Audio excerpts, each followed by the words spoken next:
Hello friends, कैसे हैं आप सब। आई होप आपने इस सीरीज का फर्स्ट पार्ट एंजॉय किया होगा। अगर आपने अभी तक नहीं देखा है तो जरूर देखें। चलिए शुरू करते हैं एक्सीडेंटली इन लव का सेकंड पार्ट। पर उससे पहले अगर आपने मेरे चैनल को सब्सक्राइब नहीं किया है तो प्लीज प्लीज प्लीज सब्सक्राइब करें। शुटू फैंग से जब गलती से किस हो जाता है तो वो शिंगशिंग को बोलता है कि ये बस एक एक्सीडेंट ही था, ये बात यहीं पे भूल जाते हैं और आगे नहीं बढ़ाते हैं।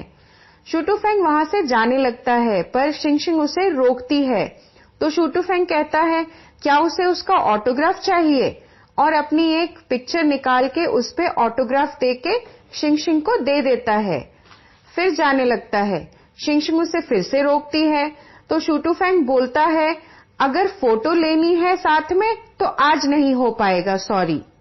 शिंगशिंग को ये सुन के बहुत गुस्सा आता है और वो शुटू फैंग को मारने की कोशिश करने लगती है पर मार नहीं पाती। फिर वो शुटू फैंग को पहचान जाती है कि वो तो फेमस आइडल है जिसको सब योर हाइनेस के नाम से जानते हैं और वो उसे बोलती है कि उसका बैग गुम हो गया है, उसे ढूंढना है, वो उसकी हेल्प करेगा ना ढूंढने में। वो ये भी बोलती है कि अगर वो उसकी हेल्प करेगा बैग ढूंढने में तो वो ये एक्सीडेंट को भूल जाएगी। शुटू फैंग मना कर देता है कि वो उसकी कोई मदद नहीं करेगा तो शिंगशिंग जोर से रोने की एक्टिंग करने लगती है। कोई आ न जाए वहां और सिचुएशन को गलत न समझ ले, शुटू फैंग शिंगशिंग की बात को मान लेता है। वो उसकी हेल्प करने के लिए रेडी हो जाता है। शिंगशिंग शुटू फैंग को दिखाती है कि उसके पास जो बैग है उसमें फोन था और उसी फोन से उसने अपने नंबर पे बहुत बार कॉल किया पर कोई भी रिस्पांस नहीं आ रहा था। उसे अपना बैग किसी भी हालत में चाहिए। शिंगशिंग के हाथ में वो फोन देख शुटू फैंग सोचता है कि ये तो गुई नैनशिंग का फोन है जो उसका दोस्त है। तभी उस फोन पे रिंग होती है और शुटू फैंग फोन उठाता है और उससे बात करके बोलता है कि वो उसका बैग वापस कर दे, पर ये उसे पता नहीं चलने देता कि वो शुटू फैंग है जो उसी का दोस्त है। शिंगशिंग बहुत खुश हो जाती है कि अब उसे उसका बैग मिल जाएगा, पर शुटू फैंग उसे डराता है कि वो लड़का बहुत गुस्से में था और अकेले जाना ठीक नहीं है उसके पास। तो शिंगशिंग शुटू फैंग को भी अपने साथ लेके जाती है। शुटू फैंग और शिंगशिंग दोनों ही नैन्शी के पास जाते हैं बैग लेने के लिए। जब नैन्शी देखता है कि शुटू फैंग आया है इस लड़की के साथ तो वो बहुत सरप्राइज हो जाता है, पर शुटू फैंग उसे इशारा करता है और डरा के बोलता है कि बैग वापस दे दो। शुटू फैंग के इशारे से नैन्शी समझ जाता है कि वो नाटक कर रहा है और ये नहीं चाहता कि उन दोनों की दोस्ती के बारे में उस लड़की को पता चले। फिर नैन्शी भी डरने की एक्टिंग करता है और उसका बैग उसे वापस कर देता है। बैग वापस मिलने के बाद शुटू फैंग शिंगशिंग को नहीं जाने देता और बोलता है कि अभी मेरा काम तो हुआ ही नहीं, तुम कहाँ जा रही हो। शुटू फैंग शिंगशिंग को लेके अपने फादर के वेडिंग वेन्यू पे पहुंच जाता है। वहां सब लोग उन दोनों को देखने लगते हैं। शुटू फैंग के फादर भी उसे देखते हैं और उसके पास आते हैं। वो शुटू फैंग से पूछते हैं कि वो तो यहाँ नहीं आने वाला था। फिर शुटू फैंग गुस्से में अपने फादर से कहता है कि क्या उन्हें उसकी मॉम के लिए बुरा नहीं लगता। उसके फादर बोलते हैं अगर वो फिर से शादी कर रहे हैं इसका मतलब ये नहीं कि वो उसकी मॉम से प्यार नहीं करते। शुटू फैंग कहता है कि ये सब प्यार व्यार नहीं है और वो उनके लिए एक गिफ्ट लेके आया है। शुटू फैंग के फादर उसे वार्न करते हैं कि यहाँ पे कोई भी गड़बड़ नहीं होनी चाहिए, ये उनकी वेडिंग है। पर शुटू फैंग तो कुछ सुनता ही नहीं और शिंगशिंग को अपने साथ लेके उसे खींच के स्टेज पे लेके जाता है और अनाउंसमेंट कर देता है कि वो उसकी फियांसे है। ऐसा बोल के शुटू फैंग शिंगशिंग को फिर से किस करता है सबके सामने। सब लोग शॉक हो जाते हैं और शुटू फैंग के फादर भी बहुत गुस्से में देख रहे होते हैं। कुछ लोग फोटोज भी खींचने लगते हैं। फिर शिंगशिंग शुटू फैंग को धक्का देती है बहुत जोर से और उस पे चिल्लाने लगती है। जैसे ही शिंगशिंग ऐसा करती है शूटूफेंग उसके पास आके बोलता है कि उसके पॉकेट में एक कार्ड है, उसका कोड वो उसे दे देगा, उसे जहां यूज करना है, जैसे यूज करना है वो यूज कर सकती है। फिर शिनशिन शांत हो जाती है क्योंकि उसे अभी पैसे की बहुत जरूरत होती है। फिर शिनशिन भी शूटूफेंग के फियांसे होने की एक्टिंग करने लगती है और अपना इंट्रोडक्शन देती है सबको। शूटूफेंग के फादर कुछ बोलते नहीं, पर वो खड़े खड़े बहुत गुस्से में देख रहे होते हैं। इतना सब होने के बाद जब अनाउंसमेंट हो जाता है तो शूटूफेंग और शिनशिन के पास शूटूफेंग के फादर जाते हैं और उसे बोलते हैं कि मैंने तो अभी तक तुम्हें परमिशन ही नहीं दी एंगेज होने की, तो तुमने इतनी बड़ी अनाउंसमेंट कैसे कर दी। शूटूफेंग के फादर शिनशिन को भी धमकी देते हैं कि अभी भी इस रिलेशनशिप से दूर हो जाओ, अभी कोई देरी नहीं हुई है, मैं तुम्हें वार्न कर रहा हूं। ये सुनते ही शूटूफेंग वापस बोलता है उनको कि अगर अपनी डॉटर इन लॉ को डराया तो अच्छा नहीं होगा, जो भी बोलना है मुझसे बोलिए। शूटूफेंग के फादर वहां पे ज्यादा बहस नहीं करते क्योंकि वहां पे बहुत सारे गेस्ट आए होते हैं।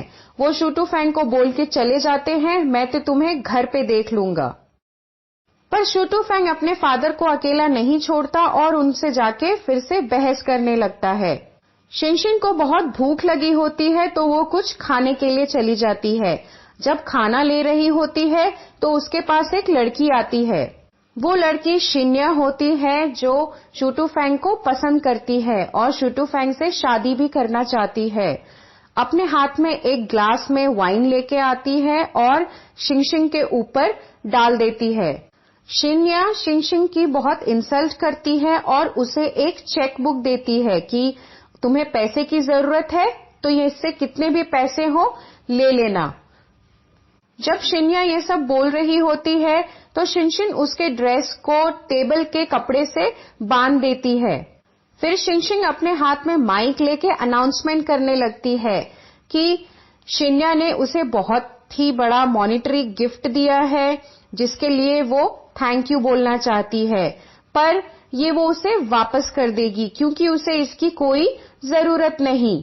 ये सुन के शिन्या को बहुत गुस्सा आता है और वो शिनशिन पे हाथ उठाने के लिए आगे बढ़ती है, पर जैसे ही आगे बढ़ती है उसके कपड़े से बंधा हुआ टेबल क्लॉथ पूरा गिर जाता है और उस पे रखे सारे ग्लासेस और खाने भी नीचे गिर जाते हैं। शिन्या नीचे गिर जाती है और अपने आदमियों को बोलती है कि शिनशिन को पकड़े, पर शिनशिन वहां से भाग निकलती है। इतना सब देख के शूटूफेंग के फादर उससे बोलते हैं कि चलो एक डील करते हैं, मैं अपनी वेडिंग कैंसिल कर दूंगा और तुम अपनी एंगेजमेंट कैंसिल कर दो। इस बात को शूटूफेंग मान लेता है। शिनशिन भागते हुए एक कमरे में पहुंच जाती है और वहां पे देखती है कि बहुत सारे ड्रेसेस हैं। वो अपना ड्रेस चेंज करती है क्योंकि उसकी ड्रेस गीली हो चुकी होती है और ड्रेस चेंज करते हुए वो अपना मेकअप भी चेंज कर लेती है। वो बिल्कुल पहले जैसी दिखने लगती है। तभी उस रूम में शूटूफेंग का दोस्त नानशी आ जाता है और वो शिनशिन को देखता ही रह जाता है। वो बहुत सुंदर लग रही होती है। नानशी शिनशिन को पहचान नहीं पाता, पर शिनशिन उसे पहचान लेती है और उससे पूछती है कि क्या तुम शूटूफेंग के दोस्त हो। वो बोलता है हाँ, हम दोनों दोस्त हैं। तो ये सोचती है कि उसने तो उसे बेवकूफ बना दिया और उसे अंदर ही अंदर गुस्सा आता है, पर उसे अपना ड्रेस की चेन लगाने के लिए नानशी की हेल्प चाहिए होती है, तो वो उसे बुला के हेल्प करवाती है और उसे बोलती है कि ये सब किसी को न बताए कि उसने उसे उस रूम में देखा था। नानशी उसे पूछ के जानने की कोशिश करता है कि क्या हम लोग पहले कभी मिले हैं या हमारे बीच में कभी कुछ हुआ है पहले, पर शिनशिन उसे नहीं पता चलने देती कि वो जानती है कि वो कौन है।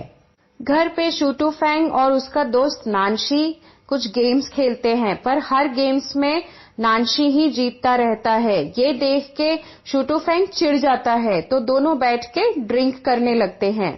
वो दोनों ही ट्रू लव के बारे में बात करते हैं और नानशी शूटूफेंग से बोलता है कि उसे भी कोई ना कोई मिलेगा जो उसे चेंज कर देगा। और फिर वो बताता है कि उसने आज चेंजिंग रूम में एक लड़की को देखा जिसको देख के उसके होश ही उड़ गए। ये देख के शुटुफेंग बहुत सरप्राइज हो जाता है और उसे चिढ़ाने लगता है कि उसको एक लड़की पसंद आ गई है। अगले दिन शिनशिन उस कॉलेज में पहुंचती है जिस कॉलेज में उसके मॉम डैड ने पढ़ाई की होती है, और वो उस कॉलेज को देख के बहुत खुश होती है कि मॉम डैड मैं यहाँ पे पहुंच गई। जब उसका ध्यान मेन गेट पे जाता है तो वो देखती है कि उसके ग्रैंडफादर के कुछ लोग वहां पे खड़े हैं और हर स्टूडेंट को चेक कर रहे हैं। इसका मतलब है कि वो अभी तक शिनशिन को ही ढूंढ रहे हैं। क्योंकि वो उस कॉलेज के रजिस्ट्रेशन का लास्ट डे होता है, शिनशिन सोचती है कि वो ये अपॉर्चुनिटी मिस नहीं कर सकती और वो जाके अपना गेटअप चेंज कर लेती है फिर से। जब शिनशिन उस गेटअप में कॉलेज में एंटर करती है तो उसको उसके ग्रैंडफादर के लोग भी पहचान नहीं पाते और वो आसानी से अंदर चली जाती है। सो फ्रेंड्स, आज का पार्ट यहीं पे एंड होता है। नेक्स्ट पार्ट जल्दी ही अपलोड होगा। तब तक मेरे चैनल को सब्सक्राइब जरूर करें और बेल आइकन प्रेस करना ना भूलें। Thank you.